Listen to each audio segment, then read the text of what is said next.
Good evening. It is late Monday night, the 18th of December. It's 11:31 now. Started pretty much right on time when I wanted to start. Candy is bugging me. If you're new to my channel, I always start out with Candy, the Wonder Pup, who's now 4, or pretty much 4, coming after me for a treat. So shake a paw, lay down, speak, speak, speak. There we go. And that's how a lot of my videos start, most of them. I'll get the preamble out of the way. Thank you to everyone who hits the like button. Help increase my exposure. Thank you to the 150. I think I'm at 159 right now. I seem to be fluctuating. I go to 160, down to 159, up to 160, down to 159. But to everyone who has subscribed, thank you. I'm going to try and answer the question, did the Jews steal the land? Is it the land that is now called Israel? Some people refer to it as Palestine. I think it's important to state biases up front. Number one, I'm not Jewish. I'm Christian. I would define myself as an evangelical Christian. However, I haven't been an evangelical Christian my entire life. I would have called myself a nominal Christian.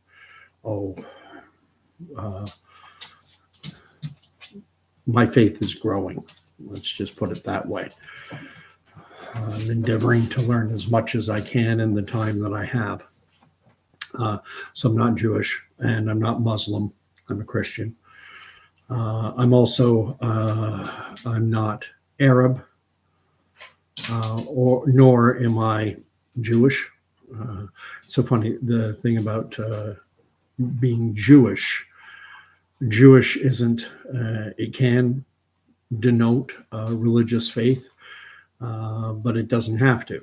Someone can be Jewish and be agnostic or completely professing an atheistic worldview. The best description I've heard is saying that a Jew or a Jewish person, this is an ethno-religious group. It's not a race. Muslim is also not a race. Muslims come from the spectrum. However, the term Arab is a race. Arabs come from Arabia, the Arabian Peninsula. And that's going to get important when we talk about this question of did the Jews steal the land? Because, I mean, this is all stemming, the reason I'm doing this video is because of the current conflict going on between Israel and the Palestinians in the Gaza Strip, and to a degree also the Palestinians living in the West Bank, which combined Gaza and the West Bank are often referred to as the occupied territories or the occupied Palestinian territories. And, you know, in the context of what's going on now, Israel is raining holy hellfire onto Gaza. I mean, it is devastating. I don't trust anything coming out, really. I question everything, whether it's coming out from the Israeli side or from Gaza and Hamas. When we have death figures, I don't know what we're at now. I think we're getting up to close to 20,000 deaths is what Hamas health officials are saying, that there have been 18,800, I think is the last number I heard, people killed by since October 7th, or it wasn't right after October 7th. There was a week or two where Israel prepared to launch its invasion of Gaza. And then a week or so after October 7th, they went in. But anyway, since over this time, Gaza, the health officials, Hamas's health officials in Gaza are claiming close to 19,000 deaths. I don't think it'll be long before the number goes up to 19,000. They don't different. They don't tell you the ages. It's just men, women, and children. They say that most are women and children. They don't tell you if are any of the women and men combatants. They don't tell you if the age of the children, a child, by internationally accepted standards, anyone under the age of 17 is a child. And I know in the context of the Canadian military, an individual can join the Canadian Armed Forces at the age of 17, provided that they have the permission of their parents. But I'm digressing. With a topic as contentious and difficult as this, it's hard not to digress. But to bring it back, so Israel is raining holy hellfire on Gaza. Why? They will tell you it's because of the brutal assault that took place on October 7th when Hamas launched what Israel would call a terrorist attack. Frame it however you want.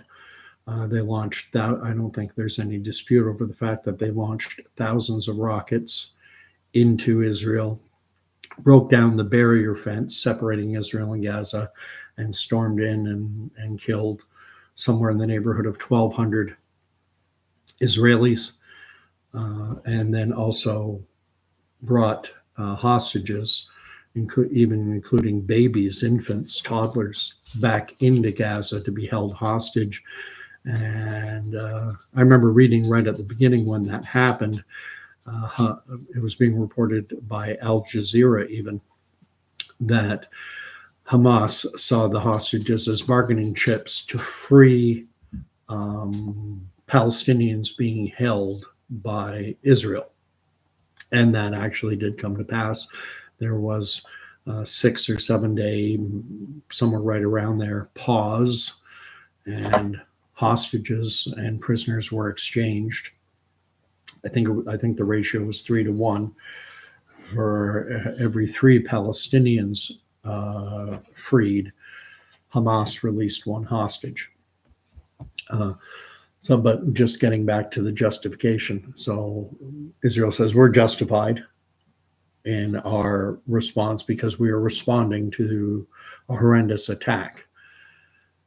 Hamas and those supporting the Palestinians and the residents of Gaza will say, well, that attack was justified because of the conditions under which the people of Gaza are forced to live under with this border fence and not having citizenship rights, incredible restrictions on movements. The word apartheid state is used. They're treated like South Africa used to treat the indigenous black population. And then Israel will say, well, those conditions we had to impose those conditions. The reason those conditions are in place because we keep having these intifadas, these uprisings that threaten the lives of Israelis, citizens.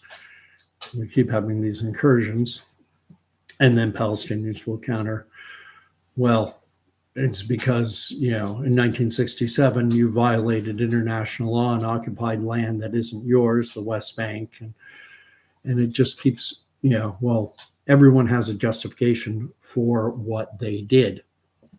And ultimately, I think when you get to the bottom of it, when you dig right down, it's a question over who owns the land. And from the Palestinian side, they will say that Israel stole the land from the Palestinians, and the Israelis, predominantly Jewish, 80% of the population of Israel proper, 80% of the citizens in Israel are Jewish. The other 20% are predominantly Muslim with some Christians and other groups thrown in, but it's basically an 80-20 dynamic of Israeli citizens. And just looking at the time, I'm wondering if I can keep this under 20 minutes. I doubt it. not going to worry about it too much. So whose land is it? It comes down, at the end of the day, it comes down to a question of whose land is this? Is it the Palestinians? Is it the Jews? Who owns the land? Who has the rightful title? What, did the Jews steal it? And I have an issue with this notion of the Jews having stolen the land. I would counter and say the Jews conquered the land. There seems to be a prevailing notion among many Palestinian supporters, especially, and maybe maybe with Israeli supporters as well, that somehow Israel was basically gifted the land. I just encountered this in an exchange I was having on Facebook with someone who actually supports Israel. And this woman was saying that it was because of the United States and Great Britain that handed Israel its nation. And that's not true. A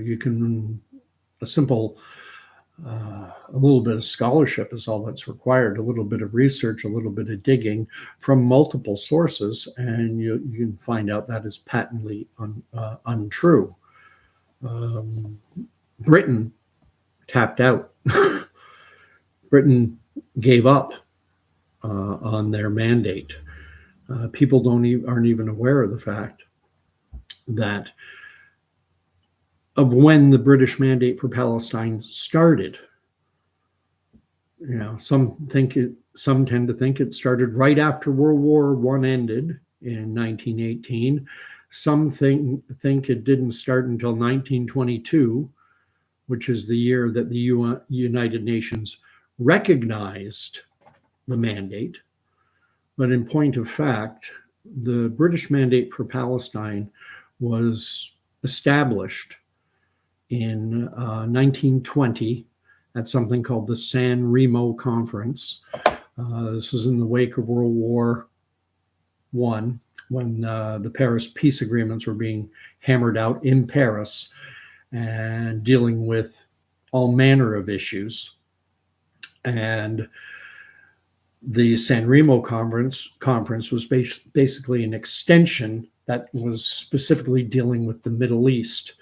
Once the war ended, France and Great Britain, who were deemed the winning side in World War I, and the Ottoman Empire having been defeated, Britain and France were negotiating it out as to how to divide up what had been Ottoman Turkish territory. And they were establishing countries. They were, we'll call this one Iraq, we'll call this one Syria, we'll call this one Lebanon, and this will be in the French sphere of influence, and this one will be in the British sphere of influence. Oil was a big component over who would get control of the oil fields. And when it came to what the Ottomans had called it, it was still called Palestine, but it was actually the political designation for this area it was part of their Syrian district. It was the southern part of their Syrian district, but the name Palestine had been around since the 2nd century. The Romans had given it to Judea. It had been called Judea for over 2,000 years. But then in 125, sometime early in the 2nd century, Hadrian and the Romans renamed it and became known as Palestina, eventually rendered into English as Palestine. And the name stuck around, for the next 1900 years. It's still around now. Just the name they put on the place. Names get stuck on something and they stay. India and Pakistan used to be called Hindustan, land of the Hindus, and then Britain renamed it India. It's a name. Who are the indigenous people of this Palestinian area? The indigenous people are not either Arabs or Jews. Jews, Abraham, Isaac, Jacob. Abraham is said to have come from Mesopotamia. So he's Mesopotamian. And the Jews, at least starting with Abraham, were Mesopotamian. They were, which is present day Iraq. And Iraqis, people who live in Iraq, aren't Arabs any more than the people of Iran are Arabs. People of Iran are Persians. Usually that's the designation. I mean, this gets so incredibly convoluted. The Jews were a conquering nation. They conquered it, about over 3,000. They conquered Canaan over 3,000 years ago. They conquered the Canaanites, Jericho, and the Gibeonites, and a bunch of peoples. And historically, we know, even in the Bible, there's talk of intermarriage between foreigners or Canaanites and the Jews. And then the Arabs conquered, they in turn, they also conquered Canaan or Israel or Palestine, call it whatever you want. They conquered the territory in the 600s of the Common Era or Christian Era or AD, Anno Domini, Year of Our Lord. They conquered the land in the 600s. And then, so they were a colonizing power. But then they lost it. There were the Crusades, the Roman Crusades, where the Europeans took it a couple times from Islamic groups. I mean, then eventually around the 1400s, it fell into Ottoman hands, and they're Turkish. So, they were the conquering, colonizing power. So whose land is it? Everyone going in there pretty much is a colonizer. Arabian colonizer, Jewish colonizers, Turkish colonizers, European colonizers. It's a colonial area. There are no real indigenous people there. It's not like when the Europeans came over into North America and basically took over. The history here goes back much, much, much further. But the biggest thing you got to get to is 1920, the British Mandate for Palestine is established. And at that point, I don't have the numbers in front of me there. My head is swimming with all the numbers. I was curious to know populations and such. And I looked at it and even did a couple posts on my Facebook feed referencing and check multiple sources, get a reasonable estimation of what populations were. It's difficult for the Ottoman era because the census data for Palestine is very limited, and it's guesstimates. It's estimated that during the Ottoman period, going into the early 1800s, that the Jewish population might have been as low as 10,000 or so. And then a number of diplomats, world travelers, journalists, and even Mark Twain visited the what I'll call the Holy Land now, in the 1800s, and wrote about it and described it as a very desolate, barren, useless, worthless piece of real estate that you'd never believe people ever lived there in any sizable number. They said you could drive, dozens, 50 miles, 100 miles, and barely see anybody. Not like it is now. And so Jews did start coming back to Palestine in the 1800s, and certainly in sizable numbers in the late 1800s, early 1900s, when Zionism as a political movement took root And so the Jewish population started to go up. And from what I understand, during this period, that wasn't an issue. There wasn't conflict. They were living under Ottoman rule. So everything's all good. They're all colonizers. You have Arabs. What happened was, because a lot of the Jewish immigration into Palestine or the Ottoman southern district of southern part of their Syrian district, Jews were bringing a lot of wealth, a lot of education, a lot of know-how.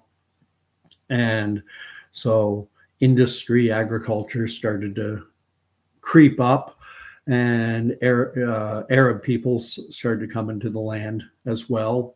It's economic opportunity. And for the most part, people are living harmoniously. There's no question over land ownership because it's ruled by the Ottoman Turks. So, there's already an established political order. But then World War II happens, and the most important thing from a Jewish or Arab perspective from World War I. Did I say World War II? I hope not. Doesn't matter. If I did, it was a mistake. I meant World War I. Probably the most significant event during that war from the Palestinian or Jewish perspective is that in 1917, before the war had ended, Britain, anticipating victory and the defeat of the Ottoman Empire, wrote out something called the Balfour Declaration. I'm not sure who Balfour was. He was in the cabinet. I think he's Minister of the Interior. Doesn't matter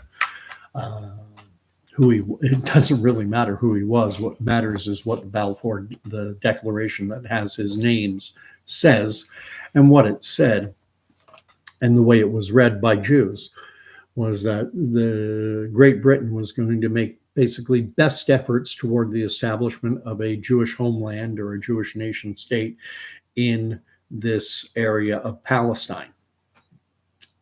And then, so the world's preeminent military power, economic power, has just announced that, hey, when the war's over, assuming we have control of this piece of real estate, we are committed to the establishment of a Jewish national homeland.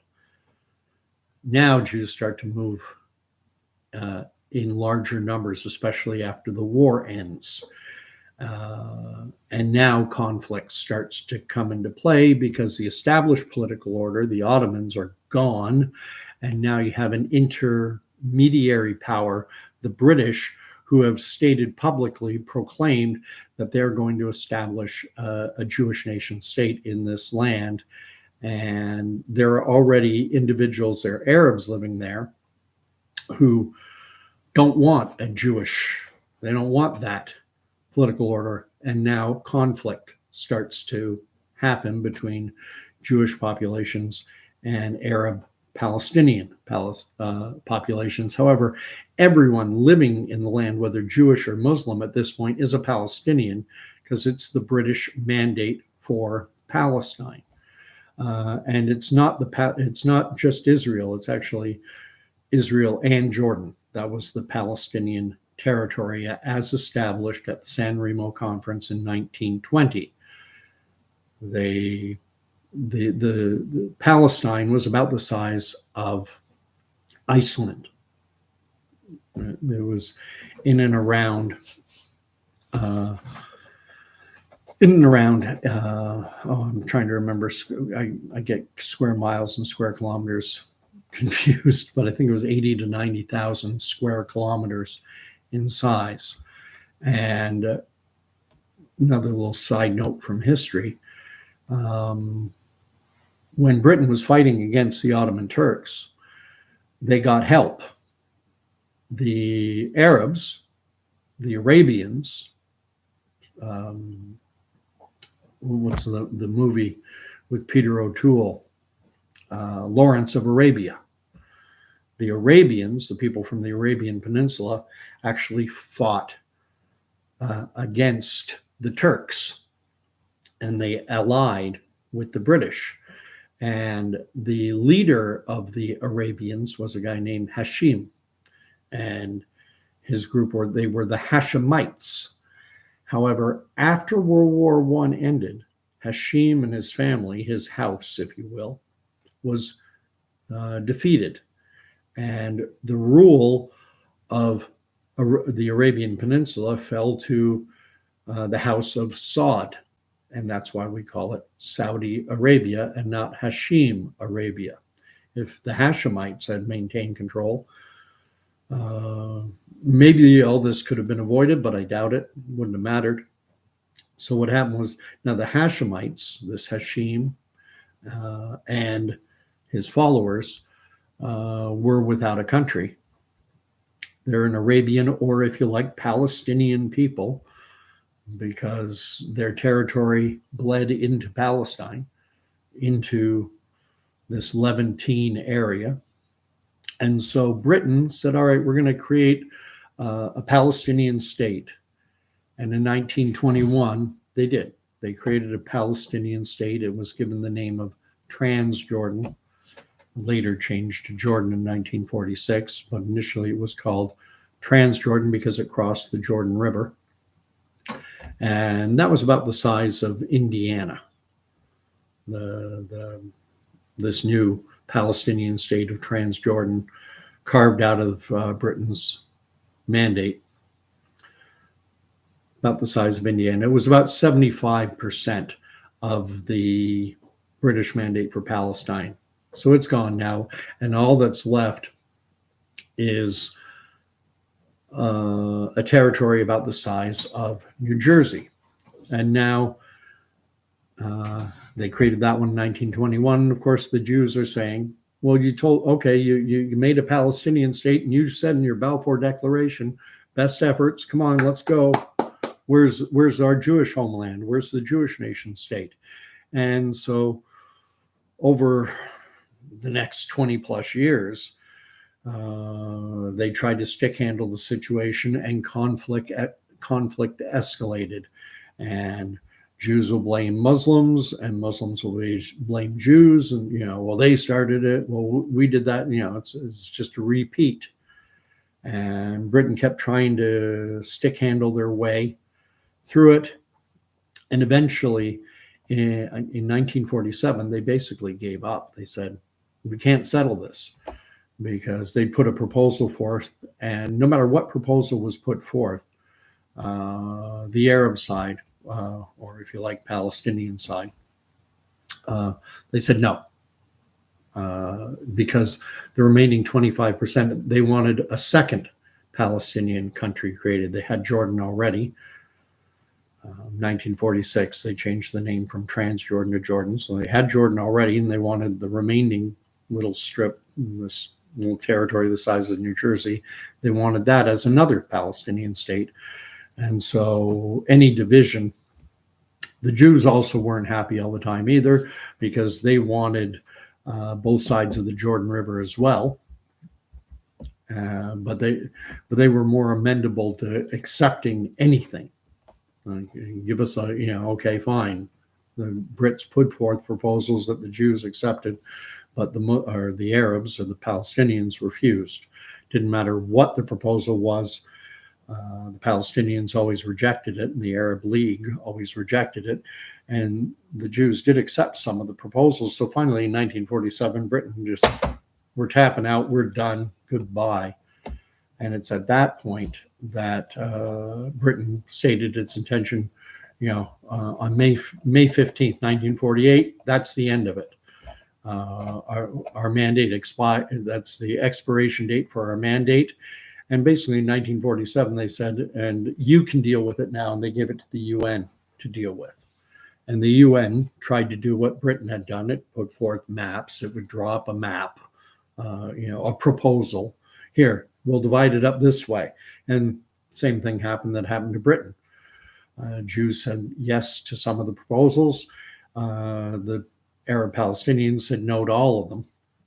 And so eventually what happened, now the fighting between the Israelis and the Palestinians just kept escalating. There were massacres on both sides. The Jews really didn't have anywhere to go. That was one thing. The Jews didn't have anywhere to go.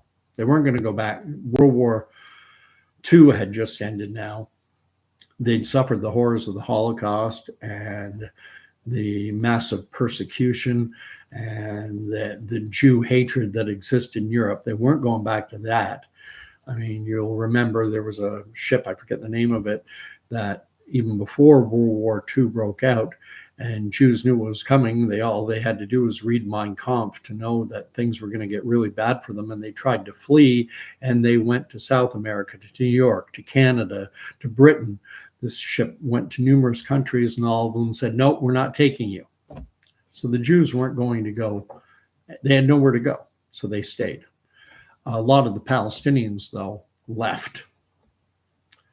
They started going to Jordan and to Lebanon, maybe some into Egypt.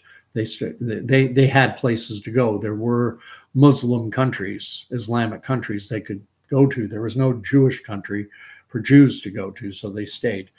And their numbers had climbed up to in and around 800,000. But it said that around 800,000 Palestinian Arabs fled. And it's also said that many of them left because the writing was on the wall. Everyone knew what was going to happen. The Jews were going to make a unilateral declaration of independence, which they did on May 14th. And so in advance of that declaration, Palestinians were told, look, you can leave, go to Lebanon. I know an individual's family did this. They were told, go to Lebanon. The Arab nations, we're going to invade. We're going to defeat this little speck of a country, this brand new nation. We're going to drive all the Jews into the sea. We'll either kill or expel them all, and then you can come back. And because there won't be any Jews around, you'll have more, your personal land holdings will increase. Yay. This is fantastic. And it looks like a slam dunk because, on May 14th, 1948, the day before the British Mandate expired, that's the day when Israel declared its unilateral declaration of independence. We're an independent nation. The United States, I think, was the first to recognize it. Harry Truman got a lot of backlash over it, but you can read up on that yourself. He thought it was the right thing to do. And Russia, shortly thereafter, or the Soviet Union, they recognized it, as well as satellite nations of the Soviet Union and the US. However, the very next day, May 15th, now the British Mandate has expired, and 5 Arab nations invaded and attacked this new declared state of Israel. There was Egypt attacked, Syria attacked, Jordan, Lebanon, and the 5th one was Saudi Arabia. They sent forces, and their forces were under Egyptian command. So you have 5 nations attacking one. Talk about a multi-front war. Israel was attacked on every side except, I guess, to their west, the Mediterranean, but it's probably even naval assaults. Who knows? I don't know all the history, but I did look up. I was curious. The Jewish population at this point in Israel is in around 800,000, and it's about 800,000 Jews, and those 5 Arab nations that were invading them, their combined population was over 30 million. And again, a lot of the Arabs who had been living in Israel or Palestine fled. They got out of Dodge. And again, they had places to go. The Jews didn't, and a war went on.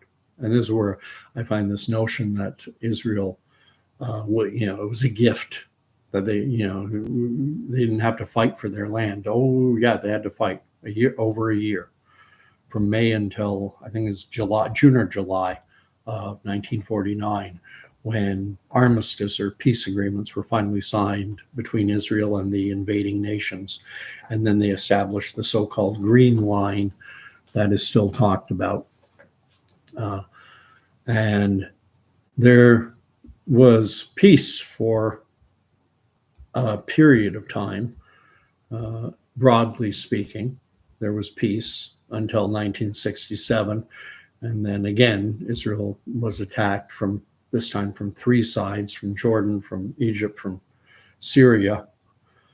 It's called the Six-Day War. The outcome of it was that Israel's territory expanded. But it created a problem because the biggest problem, as I see it, was the West Bank. They captured the West Bank from Jordan. So these Jordanian Palestinian, I mean, a Jordanian is a Palestinian is a Jordanian. Actually, the people living in the West Bank had Jordanian citizenship right up until 1988. So what's a Jordanian? They're a Palestinian. What's a Palestinian? They're a Jordanian, if you want. It's insane. Because the term Palestine is problematic in so many ways, because it's not a nation. It's never been a nation. It's like, it's a name that got affixed to this region that for millennia had been called Judea. And then the Hadrian wanted to wipe the name of Israel off the map, wanted to erase it from history. So he renamed Judea, basically meaning land of the Jews.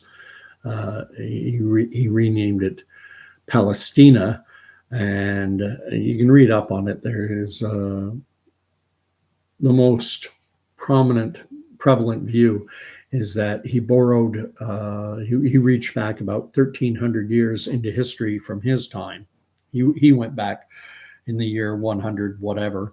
He went back another 1,300 years to a time when there were Philistines living basically where Gaza is, ironically.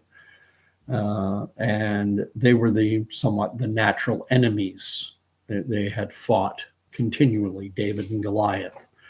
Goliath was a Philistine, but it got rendered and became Palestina, and then Palestina eventually turns into Palestine in English. But that's neither here, it's just explaining why this term Palestinian and Palestine, why it's such a problematic term. Why didn't Jordan, when they created their name, why didn't they call it Palestine? All the people living on the West Bank used to be Jordanian, now they're Palestinian. They're the same people. If you look at the flag of Palestine, you look at the Jordanian flag, they're the same flag. The Jordanian flag in the triangle has like a star or a sun in it. And all the Jordanians did is simply remove that little symbol in the middle of the triangle, but everything else, it's an exact copy of the Jordanian flag, because Jordanians and Palestinians are the same people. But so did the Jews steal the land? No, they conquered it. How did Europeans steal the North American land? I think there's more of a case to be made that we stole the land from North American, from the native indigenous First Nations people, than to say that Israel stole the land. I mean, talk about the pot calling the kettle black. From a North American perspective, we are more guilty of stealing, far more guilty. We are guilty of stealing land. We could say we also conquered it. There were wars. There were battles between native peoples in native Aboriginal peoples in North America and the Europeans. And the same thing happened in Australia, same with the Aboriginals there, or the New Zealanders, and I'm not sure if that's the Maui or Maori people, but This is life. This is history, and I mean, it's a who stole the land? They both did. The Arabs stole it at one point. Jews conquered it, going back 3,000 plus years ago. Then the Arabs conquered it, going about 1,400 years ago. And then back in 1948, the Jews reconquered it. They didn't steal it, they conquered it. It was conquest. And if it wasn't for this rabid Jew hatred that is on the rise now, they wouldn't have needed a nation state to begin with. But I've gone on already too long. Comments are welcome. I expect someone to put up the free Palestine, whatever the heck that means. We live in a TikTok world where people watch a 1-2 minute video and they think I understand now. Israel is the oppressing nation and the Palestinians are oppressed. That's all I need to know. There's a lot more history. There's a lot more history, and it's very complicated. And ultimately, I'll end it off by saying, it's going to expand beyond Israel. This is a cultural battle. This is religious, and culture, religion, territorial land claims. When it's Bosnia-Herzegovina all over again, but it's going to expand because of the religious component and the fact that Muslims and their supporters we have groups like Hamas and Hezbollah and the Houthis in Yemen they've done a very good job of marketing campaign. I think they're getting help from the Chinese. TikTok is a Chinese-owned platform. I think they've done an enormous job of promoting content that pushes the Palestinian narrative. And we all know how this works, how some content can be suppressed and other content can be promoted so that it's more viewed. They've got 10,000 or more data points in every one. They know exactly how to package information so that it'll cater to an individual's bias and push them further and further into their echo chambers so that Palestinian supporters aren't even going to see my video. But I'll keep doing them anyway. And if you want to like it and help me break down the algorithm a bit, I don't think you can win at this game. And if you want to subscribe, you're welcome. And I love comments. Talk to you later.